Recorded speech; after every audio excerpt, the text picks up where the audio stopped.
On behalf of my party, the Aam Aadmi Party, I rise to speak on the supplementary demand for grants for the financial year 2022-2023.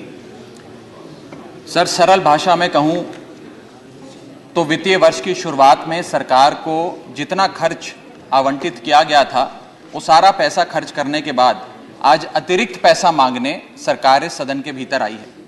काश ये सुविधा देश के आम आदमी के पास भी होती सर, जो महीने की 25 तारीख को अपना बटुआ खाली देखकर 5 दिन संघर्ष करके 1 तारीख आने की इंतजार करता है। Sir, supplementary demand for grants 2 चीजें में से एक अवश्य दर्शाता है। पहली चीज, क्योंकि सरकार को अतिरिक्त पैसे की जरूरत पड़ी, तो पहली चीज यह है कि जब वित्तीय वर्ष की शुरुआत में सरकार को पैसा चाहिए था तो सरकार ने अपना जो वित्तीय बजट था उसे अंडर एस्टिमेट कर प्रेजेंट किया, ताकि वित्तीय घाटे को सुंदर करके उसका सौंदर्यकरण करके दिखाया जाए। अगर यह नहीं है तो दूसरी स्थिति अवश्य होगी कि सरकार ने अपना बजट पूरी तरीके से मिसमैनेज कर दिया। इन दोनों में से यदि कोई एक स्थिति उत्पन्न होगी, उसी में सरकार को एडिशनल पैसे की, अतिरिक्त खर्चे की जरूरत पड़ रही है। सर, अतिरिक्त पैसे के लिए सरकार इस सदन के सामने आई है, कोई बात नहीं सर, उस पर चर्चा होगी, लेकिन चर्चा 2 और विषयों पे होनी चाहिए। पहला विषय कि वित्तीय वर्ष की शुरुआत में 40 लाख करोड़ का जो इतना भारी भरकम बजट इस सदन ने सरकार को सैंक्शन किया था, मंजूरी दी थी, उस 40 लाख करोड़ को खर्च करके सरकार ने क्या पाया, क्योंकि भारत देश के आर्थिक इंडिकेटर्स संकट का अलार्म बजा रहे हैं। और दूसरा, आज से 2-3 महीने बाद यहां से 100 मीटर दूर नॉर्थ ब्लॉक में जहां आने वाले वित्तीय वर्ष का बजट बन रहा है, आज ये बहस मैं चाहूंगा आने वाले वित्तीय वर्ष के बजट की भी नींव रखे। और सर, मैं नया सदस्य हूं सदन का, एक सुझाव और देना चाहता हूं। हम सारे लोग बजट पे चर्चा उसी समय करते हैं जब बजट प्रस्तुत किया जाता है। हमें सदन में 2 बार बजट पे चर्चा करनी चाहिए। एक बार जब बजट प्रस्तुत हो, और विंटर सेशन में 7-8 महीने बीतने के बाद कि उस बजट से देश को हासिल क्या हुआ, मिला क्या, कितनी नौकरियां मिली, क्या बेरोजगारी की दर है, कितनी महंगाई कम है। सर, आज सरकार 3,25,757 करोड़ मांगने इस सदन के भीतर आई है। मैं माननीय वित्त मंत्री जी का ध्यान ये पैसे सैंक्शन करने से पहले और सदन का ध्यान इस पैसे को अनुमति देने से पहले 8 बड़ी बीमारियां जिससे आज भारत देश की अर्थव्यवस्था पीड़ित है, बीमार है, उसकी तरफ करना चाहता हूं। पहली बीमारी है सर बेरोजगारी। इस सरकार ने चुनावों से पहले वादा किया था, भारतीय जनता पार्टी ने वादा किया था कि हम 2 करोड़ नौकरियां हर वर्ष देंगे। सर, नौकरियां तो नहीं आई, लेकिन इस वित्तीय वर्ष में बीजेपी की सरकार ने बेरोजगारी दर को 45 सालों में सर्वाधिक कर दिया। सर, 45 ईयर हाई पे अनएम्प्लॉयमेंट रेट कर दिया। सर, 2014 में जब बीजेपी की सरकार बनी थी, 2014 में जब इनकी सरकार बनी थी, तब देश का बेरोजगारी दर 4.9% था। जब इनकी सरकार बनी थी तो बेरोजगारी दर 4.9% था। आज 8 साल बाद 2022 में यह बेरोजगारी दर 4.9% से बढ़कर 8% पे आ गया। 8%। और यह तो ऑर्गेनाइज सेक्टर की बेरोजगारी है। अनऑर्गेनाइज सेक्टर के जॉब लॉसेस, एमएसएमई के कारखाने कितने बंद हो गए, उनका घर बिक गया, कारखाने बंद हो गए, उसका तो हिसाब ही सरकार के पास नहीं है। अभी कुछ ही समय पहले लोकसभा में जवाब देते हुए वित्त मंत्री जी ने देश को बताया कि कुल 22 करोड़ आवेदन पत्र भारत सरकार के पास नौकरी मांगने के लिए आए। उन 22 करोड़ आवेदन पत्रों में से आपको जान के चंबा होगा, सरकार ने मात्र 7 लाख लोगों को नौकरी दी। सर, 22 करोड़ आवेदन पत्र के मुकाबले 7 लाख लोगों को नौकरी। सर, हम लोग छाती चौड़ी कर कहते हैं कि हम युवा देश हैं, हम युवाओं का देश है, हमें अपने डेमोग्राफिक डिविडेंड पे गर्व है, फक्र है। सर, भारत का डेमोग्राफिक डिविडेंड बेरोजगारी के तले दबता जा रहा है, सड़कों पे लाठियां खा रहा है, और भारत सरकार डेमोग्राफिक डिविडेंड को डेमोग्राफिक डिजास्टर में तब्दील करती जा रही है। सर, ये सच्चाई है आज। सर, मैं आपको बताना चाहूंगा कि यह सरकार जिसने देश को युवाओं को घर पे बिठाने का काम किया। इसका नारा बदल के हो गया है हर घर बेरोजगार। यही है आज की भाजपा सरकार। सर, मैं दूसरी बड़ी बीमारी जो इस भारत की अर्थव्यवस्था को लगी है उसकी तरफ आपका ध्यान आकर्षित करना चाहूंगा। दूसरी बड़ी बीमारी है सर इन्फ्लेशन, यानी कि महंगाई। इन्फ्लेशन को कहा जाता है sir, inflation is taxation without legislation.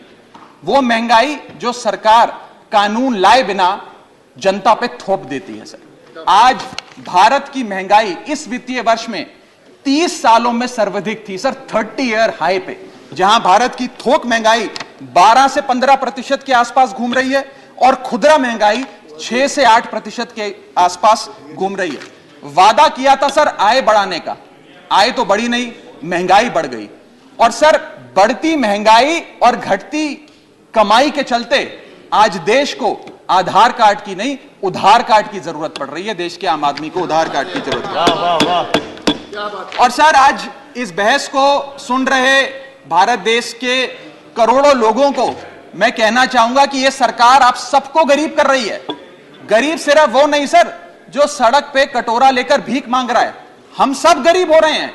गरीब इसलिए हो रहे हैं कि हमारी आमदनी नहीं बढ़ रही, लेकिन महंगाई बढ़ती जा रही है। सर मैं उदाहरण देता हूं, एक शख्स जो 20,000 रुपए महीने के कमाता था और 18,000 रुपए खर्च करता था, वो महीने का 2,000 रुपए बचाता था। आज उसकी आमदनी 20 की 20 है, 20,000 है, लेकिन खर्चा 18,000 से बढ़कर 25,000 करोड़ हो गया। यानी कि 20,000 की आमदनी, 25,000 का खर्च, 5,000 रुपए की नुकसान का खामियाजा का कर्जा देश का एक एक आदमी भुगत रहा है। सर मैं बताना चाहूंगा, सुनिए मेरी बात ध्यान से। जब 2014 में महंगाई का आलम देखिए सर, 2014 में जब यह सरकार बनी थी तो पेट्रोल 55 रुपए प्रति लीटर पे बिकता था। आज पेट्रोल 100 रुपए प्रति लीटर पे बिकता है। डीजल 45 लीटर पे बिकता था, 45 रुपए प्रति लीटर, वो डीजल आज 90 रुपए प्रति लीटर पे बिक रहा है सर। एक गैस का सिलेंडर 400 रुपए का मिलता था बाजार में 2014 में जब इनकी सरकार आई थी, आज वो गैस का सिलेंडर 1100 रुपए का हो गया सर, 1100 रुपए का। दूध 1 लीटर 36 रुपए का मिलता था, दूध आज 60 रुपए प्रति लीटर हो गया है। और सर सीएनजी 40 रुपए प्रति यूनिट प्रति केजी मिला करती थी, आज वो सीएनजी 80 रुपए प्रति यूनिट मिलती है सर। इस सदन में सर जब प्याज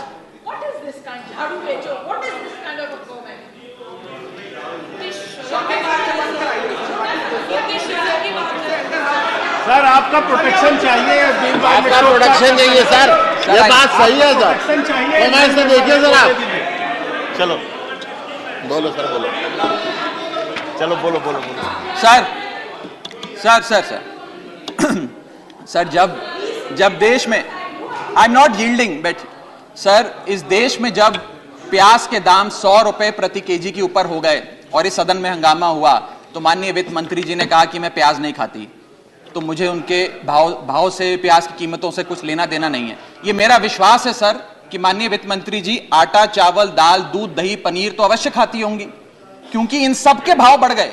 जीएसटी लगा लगा के इन्होंने देश की थालीनॉमिक्स, फूड इन्फ्लेशन को बिगाड़ दिया। आटा, दाल, चावल, दूध, दही, सबके रेट आज स्काई रॉकेटिंग है सर, आसमान छू रहे हैं। और भारत की फूड इन्फ्लेशन 10% से लेकर 17% के बीच पूरे वित्तीय वर्ष में मंडरा रही है। ये हालात हैं सर भारत की थालीनॉमिक्स की। मैं बताना चाहूंगा सर कि इस सरकार ने अमीरों को अमीर और गरीबों को गरीब करने का काम किया।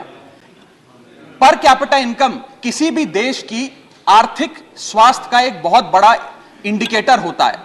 भारत की पर कैपिटा इनकम वित्तीय वर्ष 2021 में सर 9,160 रुपए से गिर गई, यानी कि हर व्यक्ति की औसतन कमाई 9,160 रुपए गिराने का काम किया। यानी कि आमदनी 98, खर्चा रुपया, यह सरकार ने करके हम सबको दिया है सर। तीसरी बड़ी बीमारी जो भारत की अर्थव्यवस्था को लगी हुई है वो है आर्थिक सुधार का झांसा, the hoax of economic recovery. इस वित्तीय वर्ष के पहले क्वार्टर में भारत की आर्थिक विकास दर 13.5% थी। दूसरा क्वार्टर आते आते, जिसे फेस्टिवल क्वार्टर कहते हैं, जिसमें बड़े बड़े त्योहार आते हैं, जिसमें खपत भी बढ़ती है, उत्पादन भी बढ़ता है, मांग भी बढ़ती है, उस क्वार्टर में आर्थिक विकास दर 13.5% क्वार्टर 1 के मुकाबले गिरकर 6.3% पे आ गई सर, यानी कि आधी हो गई। और अगर आप पिछले साल के क्वार्टर सेकंड से दूसरी तिमाही से कंपेयर करें तो क्वार्टर ऑन क्वार्टर 2021 में 8.4% दूसरी तिमाही की ग्रोथ थी, और इस बार इस क्वार्टर में जो अभी समाप्त हुआ 6.3% है, यानी कि भारत की आर्थिक विकास दर घटती जा रही है। और मुझे बड़े दुख से कहना पड़ रहा है कि जब वित्त मंत्री जी फरवरी में वित्तीय वर्ष 23-24 का बजट प्रेजेंट करेंगी, तब भारत की चौथी तिमाही की आर्थिक विकास दर 5% से भी नीचे होगी, which is unprecedented in recent time sir. यह भारत की इकोनॉमिक ग्रोथ की हालत है। और यह वर्ष तो जो बीत गया, इस वर्ष तो आपने आर्थिक जो विकास दर था उसकी ऐसी तैसी कर दी। अगले साल के आर्थिक विकास दर के आंकड़े सुनिए। सरकार चाहती है हम 8% पे आगे बढ़ें। वर्ल्ड बैंक कहता है वित्तीय वर्ष 23-24 में हम मात्र 6% पे ग्रो करेंगे। क्रिसिल कहता है हम 6% पे ग्रो करेंगे। ओईसीडी कहता है हम 5.7% पे ग्रो करेंगे। गोल्डमैन सैक्स कहता है हम 5.3% पे ग्रो करेंगे, और आईएमएफ कहता है हम 5.1% पे ग्रो करेंगे। यानी कि भारत की अर्थव्यवस्था में ऊपर जाने की बजाय हमारी व्यवस्था नीचे आ रही है सर। चौथी और एक बड़ी बीमारी जो भारत की अर्थव्यवस्था को लगी है वो है द डेट क्राइसिस। भारत सरकार की देनदारी, भारत सरकार पे चढ़ा बहुत बड़ा कर्ज। सर 1947 से लेकर 2014 तक, यानी कि इन 67 सालों में कई पार्टियों की सरकारें रहीं, केंद्र में कई पार्टियों ने शासन किया। इन 67 सालों में तमाम पार्टियों की सरकारों ने मिलकर कुल कर्जा 55 लाख करोड़ का लिया था, और बीते 8 सालों में 2014 से 2022 में इस बीजेपी की सरकार ने कुल कर्जा 85 लाख करोड़ रुपए लिया। यानी कि एक तरफ 67 सालों का, बीते 67 सालों का 55 लाख करोड़ का कर्जा, और इस सरकार ने अकेले 8 सालों में 85 लाख करोड़ रुपए का कर्जा ले लिया।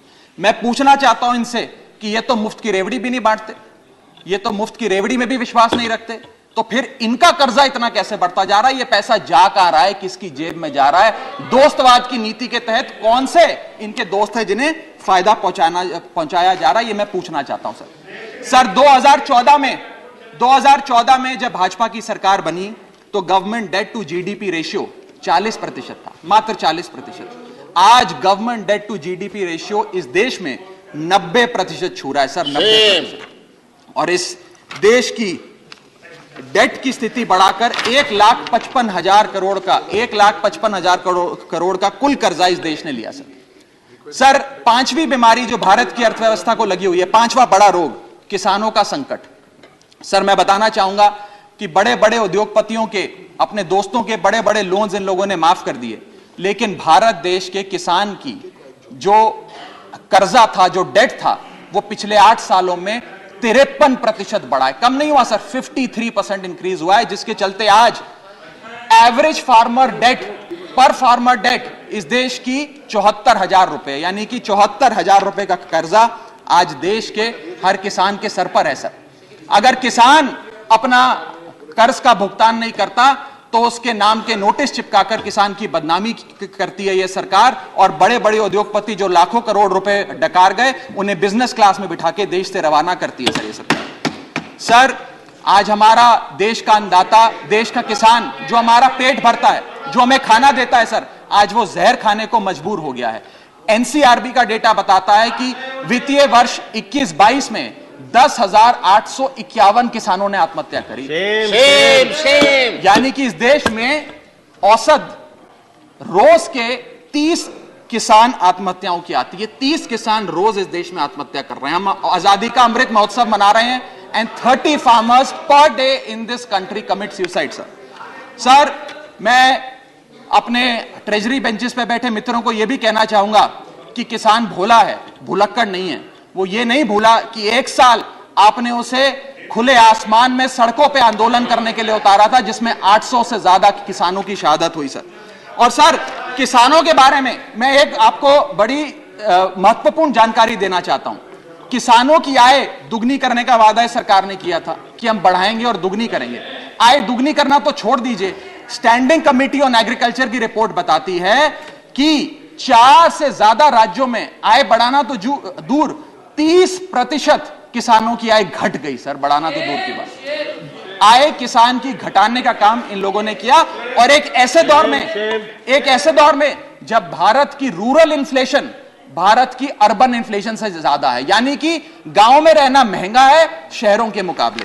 सर मैं छठी बीमारी पे आता हूं। जो छठी बीमारी भारत की अर्थव्यवस्था को लगी हुई है सर, वो है प्राइवेट सेक्टर इन्वेस्टमेंट में गिरावट।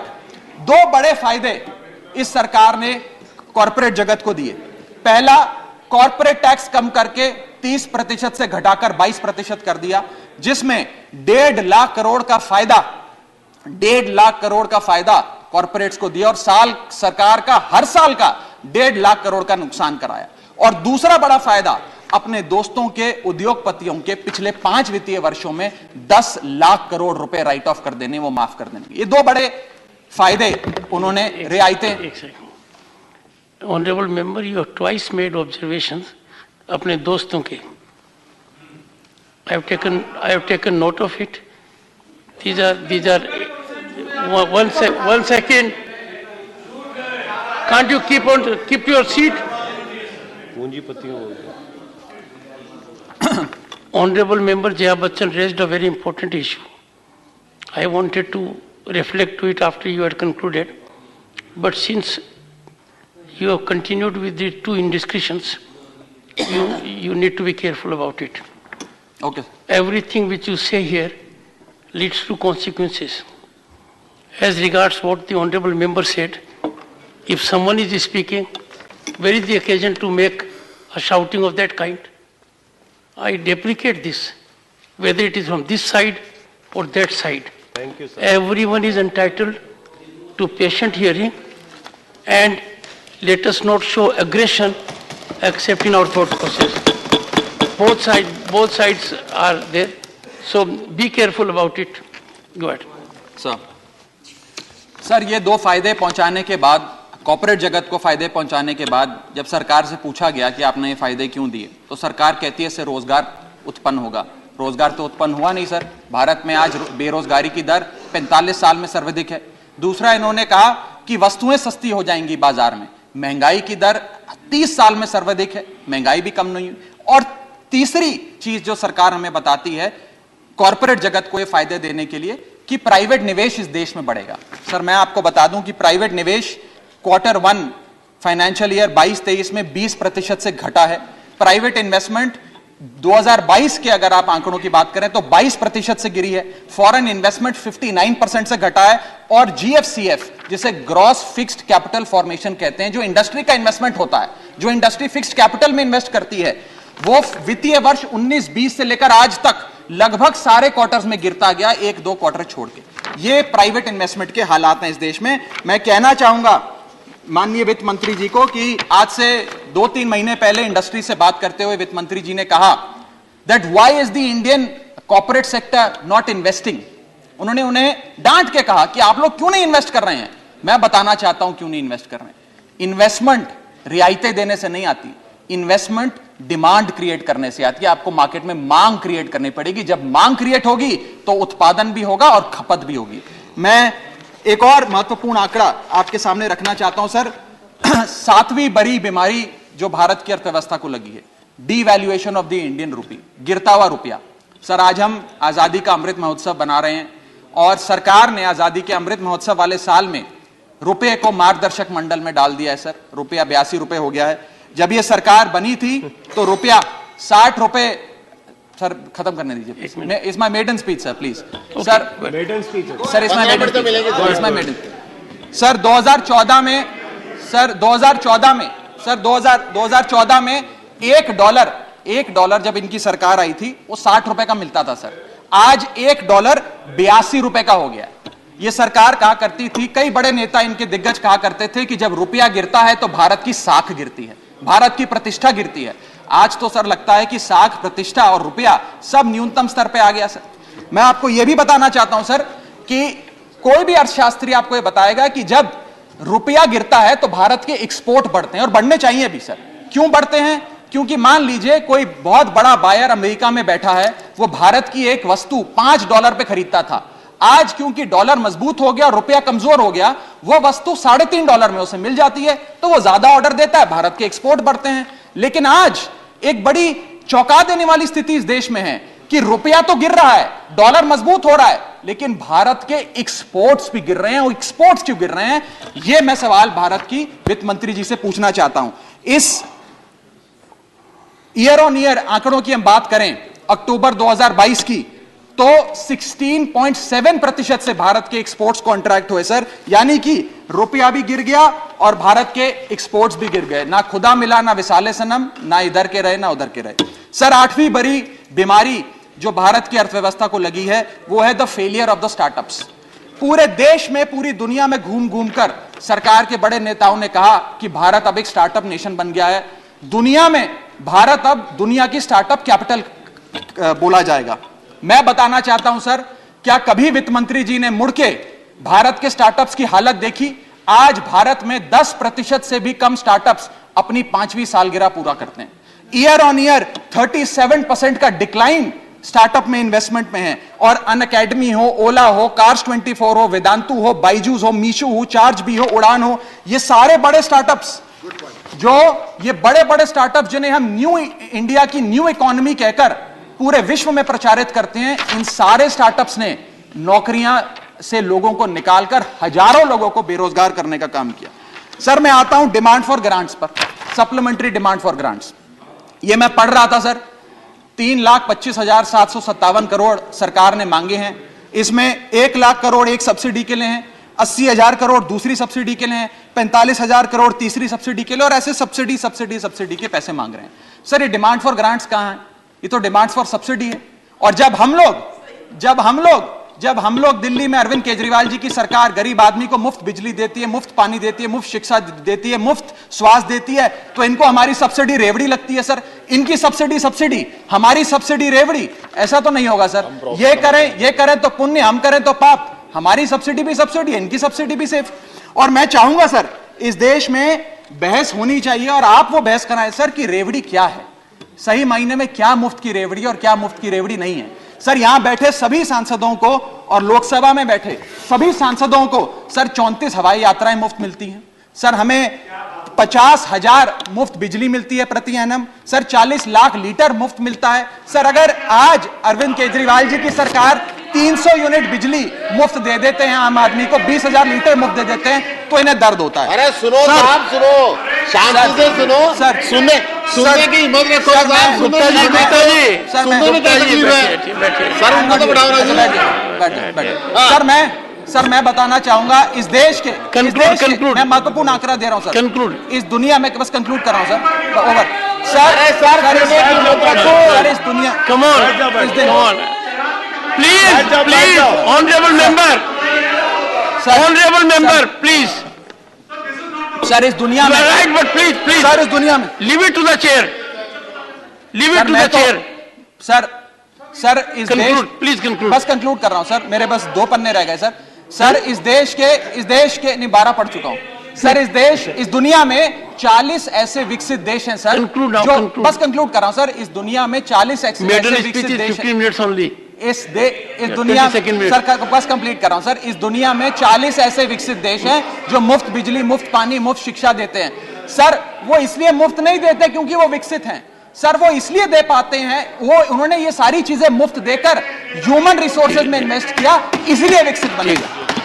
डॉक्टर सर, अंत में मैं कंक्लूड कर रहा हूं, सर, आखिरी आइटम पे, सर, आखिरी आइटम पे, sir, supplementary demand for grants में पढ़ रहा था sir. Supplementary demand for grants के अंदर एक बड़ा दिलचस्प लाइन आइटम है, मैं सबका ध्यान चाहूंगा sir. Sir, supplementary demand for grants में एक बड़ा दिलचस्प लाइन आइटम है, मैं पढ़ के सुनाना चाहूंगा। For purchase of land and ready built office accommodation for the enforcement directorate, 30 crore rupees. Sir, खाली 30 करोड़ रुपए ईडी के लिए। इनका बेस्ट परफॉर्मेंस देने वाला विभाग है, सारे नेताओं को जेल में डाल दिया। इसके लिए तो 30 लाख करोड़ लेना चाहिए, खाली 30 करोड़ से बात नहीं बनेगी। इनको 3 लाख करोड़ लेकर ईडी के थाने हर गली मोहल्ले में खोलने चाहिए और किसी मोहल्ले में कोई विपक्ष का नेता ना बचे, सबको जेल में डालने का काम करना चाहिए सर। प्रसन्नता नंदा सर, सर अंत में डॉक्टर प्रसन्नानंदा। सर आखिरी पेज है लास्ट, सर, लास्ट। आखिरी आखिरी लास्ट 2 मिनट सर।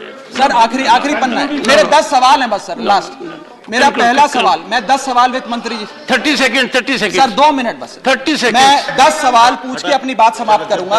पहला सवाल, does the honourable finance minister know the market price of 1 kg of wheat, 1 kg of rice and 1 liter of milk today? Sir, why has the government, second question sir, why has the government's mega budget presented in February 2022 failed to generate employment? My question number 3 sir, why is inflation in products which are produced in India, not imports like petrol and diesel, burning a hole in the common man's pocket? So question number 4, why is the private sector not investing despite repeated appeals by the Honorable Finance Minister? Question number 5, how many jobs have been created by way of handing out these favors of tax waivers and debt waivers to the corporate India? Question number 6, why is there a tremendous meltdown in India's new economy, that is the startup economy? Question number 7, how long before the rupee regains its value, sir, or is the government working towards hitting a century with the value of the Indian rupee? So question number 8, if the rupee is weakening, exports should rise. Exports are the second engine of our economy. Why are the exports falling? Question number 9, given the sad plight of Indian economy, where the growth rate is lesser than the inflation rate, has India formally entered stagflation? Conclude. And my last question is, when will the government reduce